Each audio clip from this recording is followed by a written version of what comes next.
What's up, everyone? Welcome to the video. Today we're going to take a look at how to replace the battery in this Lexus Smart Key Remote Fob. So this Lexus key fob is going to use replacement battery CR1632, and I'll put a link in the description box of this video to where you can purchase these batteries if you're in need.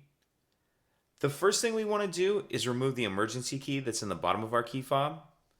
That's done by pressing this release here, and then the emergency key will slide out like that.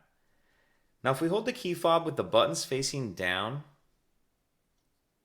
and we take a look at the space where this key just came out of, we see this little notch right here. And if you notice, there's a little bit of a lip on this key.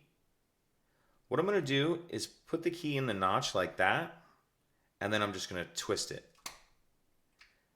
And as you do that, it pops the back of the shell up. Go ahead and pull the back all the way off. Now we see our battery right here.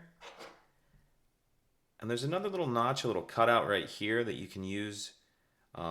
Put the lip of the key in there just to get under the edge of the battery and get it out of that holder.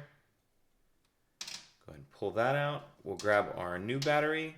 And we want to make sure that we're installing that with the plus side up. And you kind of want to start this end in first where you see that little metal holder. So start that edge in first like that. Oops. Start that edge in first like that, and then pop it all the way into place. And then go ahead and put the back cover on. Snap that down.